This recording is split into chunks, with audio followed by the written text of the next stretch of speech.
So I will finally spill the tea. We're still mutual. Some tension, some confusion. Not even tipsy. I was actually drunk. Friggin' everyone just wants to hang out. I don't have Riz, you guys. I was by myself a lot. I love me a nerd. Am I gonna have kids? It's literally a visceral, physical reaction. I hate the smell. You are not going to meet someone in your bedroom. I never saw him again, so that helped inspire the story. Why am I meeting the one at the age of 27, 28, pushing 30? My ideal type is basically someone similar to. After that, I was like, I'm never doing this again, ever. That was embarrassing. If you do something that breaks my trust, good, that is it. We can do this. Hello my friends, it's Nina, and for this video, we are getting super personal. We are getting super personal, almost uncomfortably personal. Well, it won't be that uncomfortable. And something that I am trying to do in 2025 is overshare again, because I used to just talk about whatever I wanted back in the day. I thought we would just get nice and cozy and just talk about real life stuff. So as you saw by the title of this video, I'm going to specifically talk about all things relationships, dating, first kiss, all of that. So get a snack, get some water, get your favorite refreshments, and let's talk. I wonder how much tea I'm going to have to cut out of this video. Let's begin. So we're just going to get straight into what you're probably curious about, which is the story of what? Am I really gonna talk about this? We're gonna talk about the story of my first kiss at 25. So if you've known me in this channel, I've never been in a relationship, I've never dated, blah blah blah blah blah. I mentioned this like 4 to 5 years ago in my Q&As back then, and so I feel like a lot of you can assume that I haven't had my first kiss at that time, but things have changed, and recently, not really recently, it was like a year and a few months ago. A year and a few months ago, I did have my first kiss at 25. I feel like a lot of people don't really care about their first kiss because most people tend to have it when they're younger, and then you're going to experience many kisses after that in your lifetime. So usually first kisses are not that big of a deal. I wish it wasn't that big of a deal for me, but because I did have it significantly later in my life, a lot of you may know that it was recent. So I feel like my story of my first kiss is kind of like the elephant in the room, and I'm finally just going to address it because it was recent. So I will finally spill the tea and share you the story of how I had my first kiss. I personally won't go too much into detail about this because,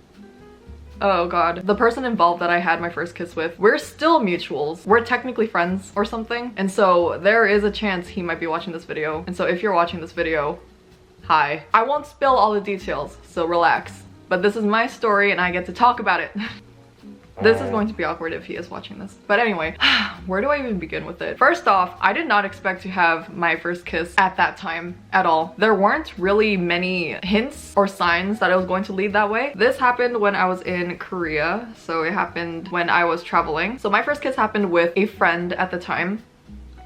Or at least he was a friend in my head. But to be honest, we were only friends for like a few months anyway. I did meet this person during the summer of 2023, and then after meeting him, he reached out. I did not see his messages until a month later for some reason, because Instagram did not give me his DMs. I met this person through my friends, and so this was like a mutual, I guess. He was friends with my friend, so I was like, okay, like I guess I'll just have another mutual. We're probably not gonna interact much with each other, but nice. But he did reach out the night after we met, and I did not see that message till a month later. A month later, he sent another message, and I finally saw his message, realized he had been trying to contact me for that past month. And so I was like, oh cool, a friend. And so from then on, we just stayed in communication for a while. I think it was just like a month or two of us just talking to each other back and forth almost every day, if not every day. And there were no hints of flirting, of romantic interest, anything like that, at least from my point of view. But the only sign that I could see looking back is that we were communicating a lot. Like I don't even text my friends this much, or my parents or anything. And so that was probably the only indication that maybe he had interest, blah blah blah. But at the time, I just assumed he really wanted to be my friend, and so I didn't think much of it. We never flirted with each other. And then eventually we did meet up in Korea. We hung out a few times, and admittedly during those times we did drink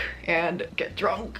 And so eventually, after a couple times hanging out, we had one day where we were just hanging out for a long time. We both drank. I drank a little bit too much, and so I was physically very tipsy. Not even tipsy, I was actually drunk, but it was the type of drunk where I was physically not really able to do much. So I leaned on him a lot. I kind of like can I say this? Basically, I had to lean on him for support because I couldn't physically get myself to, you know, stay up. By the way, what I meant when I said, can I say this, is that the previous times where we hung out, he laid on my lap first and was touchy with me first, which made me feel comfortable enough to do the same at this time. Just saying. But my memory was there. I was pretty much conscious of 90% of what was happening. And so inhibitions were gone. And eventually he leans down and kisses me. And I was very fully aware that that happened. So that was technically our first kiss. It was kind of like a smooch. It wasn't like a peck. It was like a good like smooch. So it did leave an impression on me. I did remember it. I'm 99% sure he remembered it as well, but that was our first time. I'm pretty sure he did not know that that was my first kiss. How would he know? Why would he know? The few times that we did hang out in real life, not just through online DMs and whatever, I did start to sense that he had more interest than I thought, and that naturally led me to develop feelings as well. And so admittedly, the kiss was nice. I thought it was cute. I just did not expect it at all because it was really random. But I guess this does lead to a question that a lot of you guys had, which was if I've ever been in a situationship, and I have, and this instance did become a situationship. So before I knew it, I realized I was in a sort of situationship with this friend. What I thought was a friendship became a little bit more, and so the next few times that we would hang out, there was some tension, some confusion. We eventually did confess to each other that we had interest in each other, and we tried to kind of make things work a little bit, but there were just some incompatibilities with what we wanted. And so even though there was mutual interest and we did start off as friends, unfortunately things didn't work out. Our biggest obstacle was indeed long distance. And so even though we had our time, we couldn't become more than that. So there was really nothing much else we could do besides just leave it at that. There is no beef with this person whatsoever. We kind of ended it on mutual terms. Of course there was confusion, a little frustration. I did kind of have to deal with the fact that there was no end game, end goal, whatever. But at the same time, there was literally nothing else we could do. So it was also kind of easy for me to just let it go and move on. But again, there's no beef with this person. We are still mutuals. I have moved on from that time in my life. This person has also moved on. We never got into a relationship. We just had that time, and he was my first kiss. And honestly, at the time, it was a good time. We both mutually had interest in each other. Just sometimes things in life don't work out and you just gotta move on from it. But a lot of time has passed and it is just another memory. But yes, I did have my first kiss at 25. I'm kind of glad I got it over with just so I can kind of not have to worry about my first kiss. The whole first thing is always kind of awkward and weird to deal with, but I got it over with. And it was honestly nice at the time. We kissed a few more times after that, but end of story. Moving on from that, a question that a lot of people ask me is why haven't I entered a relationship? So as you guys know, I do say that I've never been on a date. I've never been in a relationship. That is still the case. I've never technically been on a date in technical terms, nor have I been in a relationship. I have had my share of talking stages of situationships, but it just never got into dating or a relationship, unfortunately. I also want to mention, even though I've not dated, I have done date-like things with people. We just never established it was a date. We would do date-like things, and then either they had interest in me or I had interest in them, but because we were friends, it would be more of just like friends hanging out doing activities that people would consider a date. But in my head, I don't think that that's a date because we didn't talk about romantic things. We didn't get to know each other in that way. We were just two friends doing fun stuff. So although I have experienced date-like stuff, it wasn't in a romantic sense. So that's why I say that I have never dated anyone. It would just be like friends being like, you want to hang out? Sure. That's how it always was for me. So if someone actually wants to take me on a date, you have to say it with your mouth. Do you want to go on a date? That's when I'll know that we're going on a date. Freaking everyone just wants to hang out. But if someone out there believes that we have been on a date, I was not informed. Make it clear next time because I did not know. But I think that I've never been on a date properly. People also ask me if there are any reasons why I'm single. Am I choosing to be single? Or is there no one catching my interest? So I'll answer all these questions right now. So the biggest thing for me that I don't know if anyone else understands is that in my personal life, in my experience, I grew up never receiving romantic attention or interest. Sometimes I was approached by people who had a crush on me, blah, blah, blah, but I don't count that. I didn't experience dating when I was younger. I was never really flirted with, which also in turn also made me never flirt with anyone. And so genuinely to this day, I still don't really know how to properly flirt. I don't flirt. It's not really a bad thing that I don't know how to flirt or I don't flirt. It's just I do see how it affects my potential relationships with people. You know, some people like that whole attention, the flirty talking phase, but personally I just don't. find any purpose in it. But it's also because since I didn't have that experience growing up, it's genuinely not in my vocabulary to flirt with someone. I don't have riz, you guys. And I'm not saying that to be funny. I genuinely, you cannot pay me enough to be able to give you my best riz line or my best flirting line. I genuinely don't know. I can't pull anything out of my brain. And so that has affected my ability to date. This is also why I don't go on dating apps. I cannot imagine myself texting someone, getting to know them, and being flirty that way, especially if I don't know that person. What am I supposed to say to you? I'm not really an outwardly affectionate person. That sounds bad, but you guys, please understand. I just don't go further than what you need to do in a friendship. That is what I'm trying to get at. I will do just enough to maintain friendships because I find a lot of value personally in platonic friendships. I just personally haven't experienced what is beyond that. Even though I see it in media, even though I see it in K-dramas, movies, all that, it's still a foreign language to me. I can't get myself to do that. I did experience that a little bit with situationships, but again, it was always with friends, and so I was still used to having a friendship with that person that I couldn't really let go of the friendship, and I couldn't go further than that. And the other thing I discovered about myself is that when I want to be in a relationship with someone, I will give my 100% to that because I do know I have the potential to be in a relationship. It's just I can't really do 50%. And I just personally would meet people that were not ready to commit. I think because personally I want the relationship to be very dedicated, very loyal. That can be a lot for some people, but that's what I want.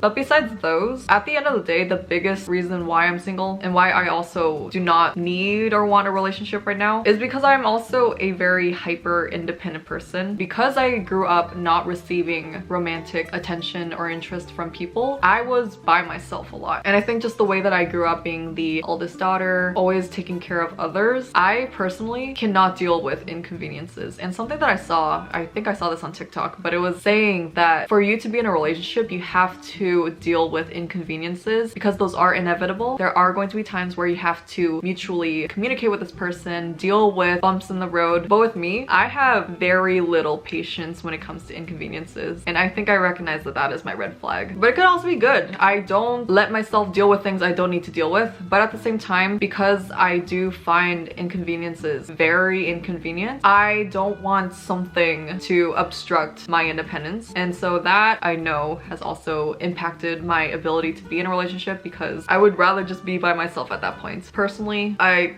could not be bothered yet. But I feel like once I finally like a person enough, I am able to deal with that. But simply I haven't met that person that I would deal with those inconveniences with. So another question was, am I choosing to be single or is no one catching my interest? It's kind of a mix of both. I am choosing to be single now because I want to focus on my own life, my goals, and I just haven't found a person that can align with that. Ideally, I would like to navigate life with a partner that adds to my life and benefits my life, but I personally haven't found that person yet, and so I would just rather do it on my own than have to deal with someone that I don't need to be dealing with. Do I get self-conscious being single? How has being single for so long affected my self-image? Growing up, being in a relationship was not in my interest. My interest was more about having friends. I really just wanted to be liked by people in general. I wanted to have friends. I wanted to be funny. I wanted to be talented. I wanted to be successful, that kind of stuff. That's what my worries were about. Growing up, I kind of just like accepted that I wouldn't be in a relationship, so I was just like, okay, whatever, let's focus on other things. And so I never did anything to get into a relationship. Like I had crushes, blah, blah, blah, but I wouldn't pursue anyone. Like even prom, I went with my friends. I didn't even think about asking a crush or anyone to prom. So even to this day, do I get self-conscious being single? I don't think me being single has anything to do with my self-image, but the only worries I do have about being single is more of the other things. I think more about how I do have a biological clock. I do have worries like, oh, am I gonna have kids? Am I gonna get married late? Those kinds of things. Those are my worries. Other than that, I'm chilling being single. Just thankfully, I've never been in a relationship, so I don't miss it. There's nothing to miss if I've never experienced it. Another question I got was, how does it feel seeing your friends dating? Do I feel like I'm missing out? I honestly love seeing my friends in relationships and in love. I think it's really cute. It adds a little fun to my life to hear about their experiences and things going on in their lives. Honestly, I just love seeing my friends being happy, so I think it's really cute. Obviously for myself, I would like that, but also I've gone gone this long without it that it's just genuinely a foreign concept to me. I still feel like it's like something that only happens on TV. So that's why I think it's cute when my friends get into it, because it's like, oh, so people do get in relationships. Now on to the juicy stuff. I'm finally gonna talk about what do I look for in a partner, what's my ideal type, my standards, green flags, red flags, ideal relationships, non-negotiables. So before I get into my ideal type, I will talk about what I personally look for in a relationship. And I guess what also makes me attracted towards a person. My ideal type is more physical, so we'll get into that next. But at the end of the day, what's most important to me is personality. And by that, I mean the most important thing for me that helps me become attracted to a person is trustworthiness. A huge thing for me. I don't care how attractive you might be. If I'm not able to trust you or depend on you or lean on you, I can't be attracted to you. And so if someone proves to me that they are a trustworthy person, that I can rely on them when I need help or when I'm in a bad place, or if they can give me a hand, or if they make plans or promises and they actually deliver, they don't last minute cancel, or they just don't make empty promises, that is what's attractive to me. I get so turned off when someone overpromises or makes a promise and doesn't keep their promise. I also get extremely turned off when I catch someone lying or not being honest. It actually gives me like a physical reaction. I'm like, ugh, that is not attractive. Like, I don't care how physically attractive you might be. I don't care if you have all these assets, whatever. If you do something that breaks my trust, good, that is it. Trustworthiness is such a huge thing for me. It might be for a lot of people, but for me, it's like the make or break. It's like a non-negotiable for me. For me, a relationship is something that a friendship can't provide me, because I already get a lot from being in fulfilling, loving friendships. If I want to be in a relationship, it has to bring me something that a friendship can't bring. And that for me is physical intimacy. I'm not very intimate or affectionate with my friends. I'm just like a normal amount. Like, we hug and we like do whatever, but I'm not gonna kiss my friend, you know? So obviously with my partner, I would like to do that kind of stuff. But also with a relationship, I'm going to probably rely or lean on this person more than I would with a friend. This is my partner. That's personally just very important to me, is that I'm able to be with someone that brings that support and reliability. And if they can't bring that for me, either they just remain my friend, I don't have those expectations, or we break up. I would say, if anything, the person that was my first kiss went beyond what friends can do for me. So if anyone has interest in me or wants a relationship with me, just be a little bit more bold. I'm someone that loves having control over my life, and so if something is taking away from that, I feel threatened. And I don't want that. I want control over my life. Just basically something that I can't do for myself. But most of the time, I could do it for myself, so that's why I'm also in this predicament. I don't know if this is TMI, but like, even pleasure, I'm good at that by myself. So if someone can bring me intimacy better than that, that's also great. But even that, I do well by myself. So those are my biggest standards for a relationship. And now we'll get into my ideal type. So my ideal type is more of the physical attraction. If I see someone like this out on the street, I am actually running to get this person's number. So my friends know this very well from me. Just like, the person that matches my ideal type the best is a celebrity crush of mine. And obviously I don't know this person personally. I am completely basing it off of their personality in public. I'm not basing this off of anything else. I don't know this person personally. My ideal type is basically someone similar to, if you can see it, Chuje. Oh, my friends are tired of me. So this is my celebrity crush, or at least one of my celebrity crushes, and he matches my ideal type the most. Second in line is Pyeonwoo. But when it comes to my ideal type, a really important thing for me to become attracted to someone is, unfortunately, height. Sorry to be one of those people, but I have my reason. I am a considerably tall person. I'm not the tallest person in the world, but I am taller than average. I am 5'7.7", almost 5'8". If I put on any of my shoes, I can range from 5'9" to 5'10", even 5'11" if I wear heels. So I do have to be picky about height, and so something that is attractive to me is when they are a significant height for me. If I'm gonna be realistic, above 6 feet is nice. If I'm gonna be picky, I want a 5-inch height difference. Is that so much to ask? If I want a 5-inch height difference with shoes on, that is basically 6'1". Okay, so my ideal type is someone who is taller, but I will say I have been attracted to people who are below below 6 feet. They don't have to be above 6 feet. But personally, that's what I find helps me become attracted to someone. Another important thing for me with my ideal type is they have to be nerdy in some sort of way. I love me a nerd. I love nerds.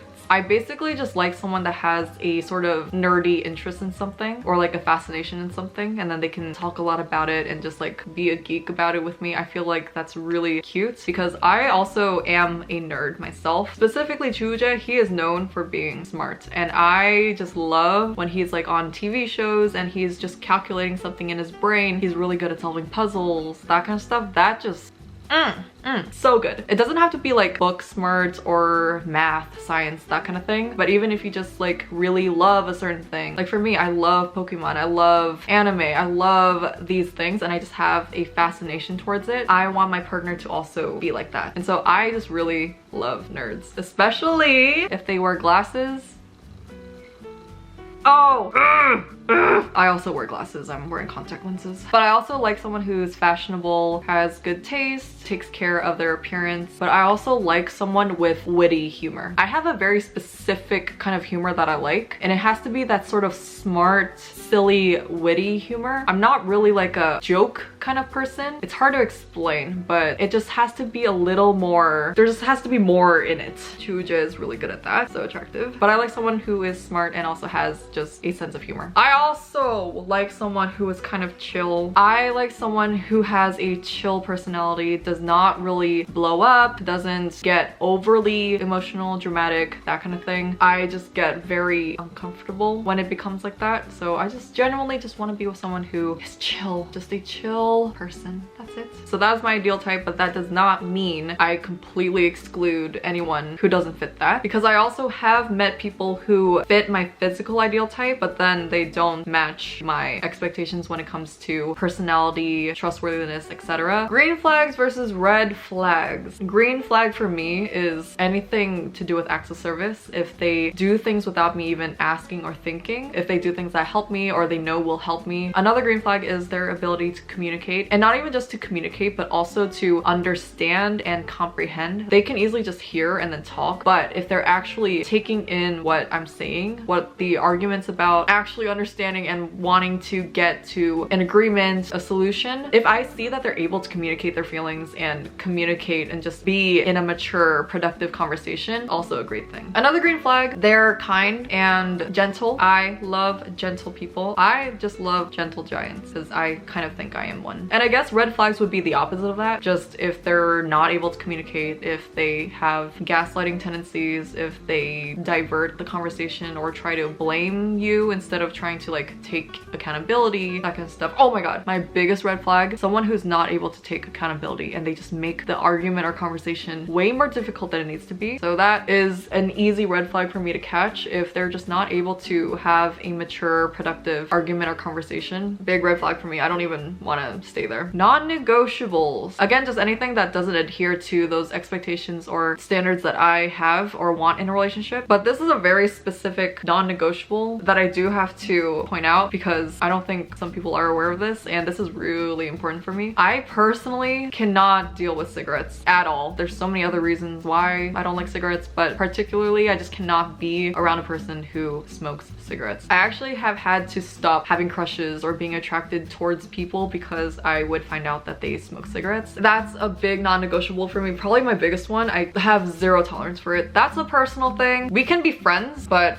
no relationship. It's literally a visceral physical reaction. I hate the smell, cannot deal with it. I can't even pretend to stand it. How can you meet potential love interests in college? Great question, you guys. Even though I am 27 and okay with being single, I also would have liked if I experienced a lot more when I was younger. So I'm warning you right now, try to make the best of college while you can. I would say that the best way to meet potential love interests is to just be involved in your school on campus. Stay on campus as long as you can. I personally personally was a commuter, so I rarely ever spent that much time on campus. If I did, I was just in the library working and studying my butt off, finishing my assignments. I never had time to socialize. Definitely get involved in an organization and a club. That's where you're going to meet like-minded people. Internships, library, whatever. Just take as many opportunities as you can to be surrounded by people so that you can eventually meet someone that you could potentially be involved with. You are not going to meet someone in your bedroom.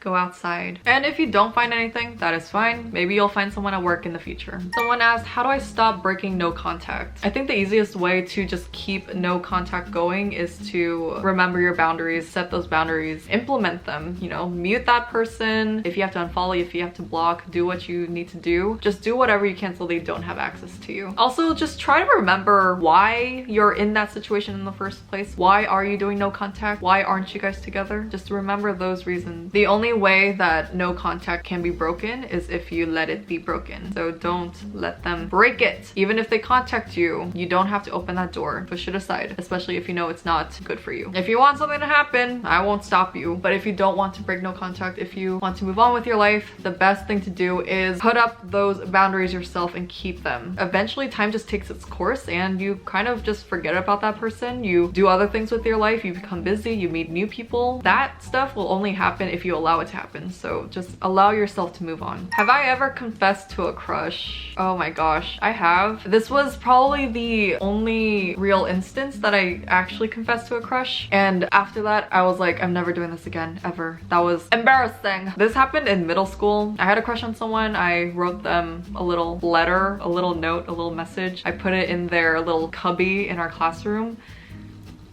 It was just a crush, okay? And I think that this person got the letter and might have told his friends about it because a few years later, a classmate of my crush, we kind of became friends, and then she was like, oh, didn't you have a crush on this person?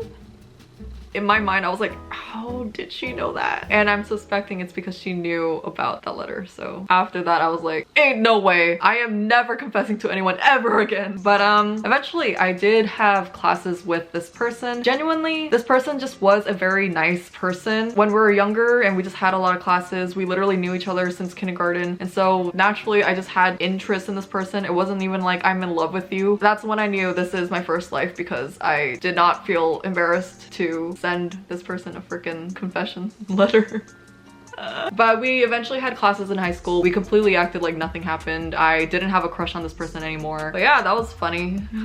It was funny that we just like completely acted like classmates, like acquaintances. But ever since then, I was like, I'm not doing this again. And tell us about the crush that inspired To Love and Be Loved, which is my webtoon. So I have told you guys on Instagram a few times about how a crush of mine from college inspired some scenes in my webtoon. Basically, to not make the story too long, I had a crush in one of my classes and he did inspire some stuff in my story. We just had a few interactions that I just thought would be cute to implement in my webtoon. I was like, oh, this is kind of wholesome. Why don't I use this? So in my webtoon, and I have talked about this, but if you're not aware, in the first like 3 episodes or so there were actually 2 crushes. There was one crush that I had that I personally worked a lot with in my class because it was a small class of 25-ish people. And then there was another crush that was just more of like proximity kind of thing. He sat next to me and I thought he was cute. That's it. We never talked to each other. So this is that crush. But the actual crush that I had, and the only crush that I had in college, we actually would work together, talk to each other a lot. And he kind of created the personality for my lead male character, Chanyoung. Chanyoung has an introverted, kind personality. He is a film student, and that is based a lot on the kind of person that my crush was. He was kind of introverted, shy. He was also really kind. He would lend me his textbook when I purposely did not bring my textbook. There was this one day in my class we have readers or textbooks, and so me trying to become closer to this person, I was like, ooh, what if I just leave my textbook at home and then just go to class and pretend I don't have it? What would happen? And so I went to class, did not bring my textbook, and I was like, oh no, I forgot my textbook. And lo and behold, my crush was like, oh, you can borrow mine. Acts of service! service, you guys. I am telling you, acts of service. I am a huge acts of service person, but it was also funny to me that it just worked out the way that I planned. So sometimes, you guys, you do have to sometimes make the first move. I was very bold in that year, but then after that semester, we never saw each other again. Oh my god, that reminds me. I am 90% sure that this crush was maybe studying abroad because I never saw this person again. And even if he wasn't studying abroad, I just assumed he was. So that inspired that part of the story. I was like, oh, I'll never see this person again, that kind of thing. And they eventually meet up in Korea because both of them were study abroad students in my story. So that inspired that. I don't know if he actually just continued school, but I never saw him again. So that helped inspire the story. But this other crush, this just sort of like fascination, never talked to this person. He inspired that scene in my webtoon where Jihyun, my female lead, she notices he's reading a webtoon. I was sitting right smack next to this person, this guy. He was reading a webtoon. I knew of webtoons, but I didn't read them yet. But I looked down, I was like, oh, isn't that a webtoon? And so that inspired that scene in my webtoon where Jihyun looks down and realizes that Chanyoung reads a webtoon that she likes. And also just the fact that because I personally was in a large classroom, there was like over 100 students. Even though I had this little crush on this person, it was so hard to talk to this person, to even see this person again. Every single day I was seeing someone new, sitting next to someone new. And so that inspired more scenes in the first few episodes. So that's that. Nothing happened with those crushes. Never even asked that person either for his Instagram, his number, or anything. I just was so quiet. I was like, I'm not gonna say anything. That also inspired when Jihyun and Chanyoung almost parted and never saw each other again. Literally the final day that we had class together, he just quietly left because we were watching something and we couldn't really talk. And so he leaves and I couldn't say anything. Except for Jihyun, I gave her a happy ending and she goes and makes the effort to talk to Chanyoung. I wish I was brave enough to do that, but I didn't. I wasn't brave enough, and so I let that person go. Never saw that person again. Probably for the better because I'm fine now. Next question. Have I ever liked a person in another country? Not really. I've liked people who lived in other states from me, which is still far away. That would be like 1 hour away, 5 hours away. But I have liked people who moved to different countries and continents, so that was hard to deal with. Wouldn't recommend it. Try to like someone within proximity of you. Next question. Do I believe in the one? Or if I knew my soulmate, would I go to them? Those kinds of questions. Personally, for me, I do not believe in soulmates. I feel like the concept of a soulmate gives me anxiety. I don't want to be tied to someone. I am more of a get to know a person kind of person. I also don't personally believe in the one because it's also like, why am I meeting the one at the age of 27, 28, pushing 30? I don't think I needed to wait this long. Just saying. I could have benefited from a good partner years before. I got a question that was like, if I knew my soulmates, would I go to them? No, that is weird. That's it. Another question that I got is, what would be an ideal first date for me? Place or any activity that would make it special. So personally, I'm an introvert, and so I like to do things that don't require that much talking. I of course love getting to know people, so I do love having deep conversations with someone, but I feel like when it comes to a first date, that kind of thing, I like to do something more lighthearted. My ideal first date is in Korea.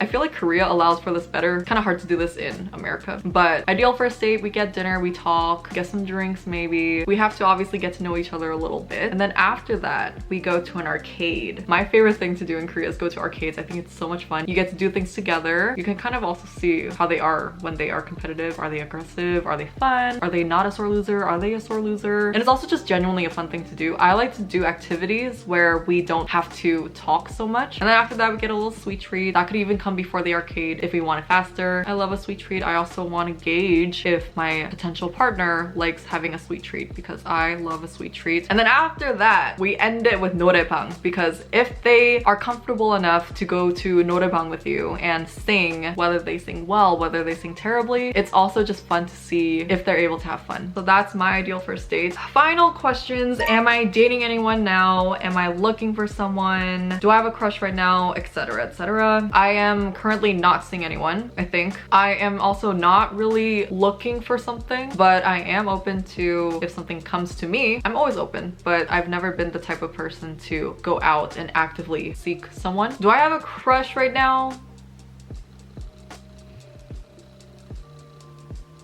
yeah.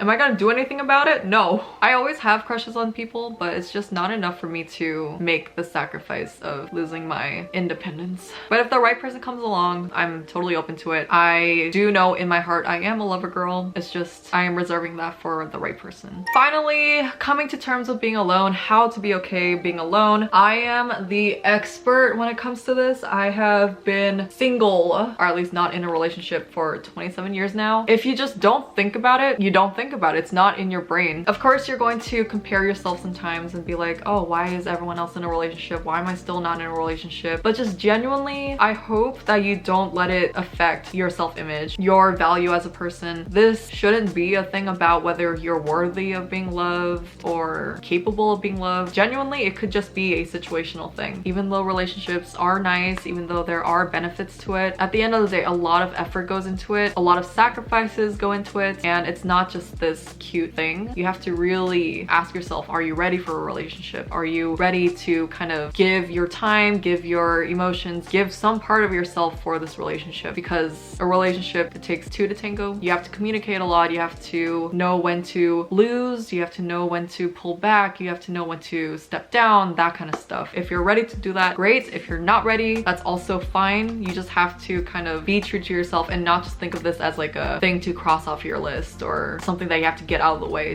It's a thing that some people are ready for, some people aren't ready for. Try to consider the circumstances, and to be okay with being alone, you just have to enjoy being alone, and I just personally love being alone. But if I find the right person that will align well with my path and I just like them enough to be able to deal with the inconveniences, deal with all the complicated stuff, relationships can be beautiful. I have seen some happy, beautiful relationships, and I think it's a great thing, and I genuinely want you to experience that. I want to experience that. I want the people that I care about to experience that. So I'm not opposed to them either. Just I am kind of at peace. Anywho, I have been talking for so long. This is probably the longest video. I would be happy to talk about this more in future videos. So let me know in the comments if there are any other things that you would like me to talk about. I did not cover everything in this video, so I will make more videos like this in the future. I have a lot more things that I can talk about, a lot more insights, and some stories that I have not told yet. But that is going to be it for this video. Thank you so much for watching this video, and I will see you in my next one. Let's bring it in for a hug. Goodbye, my friends.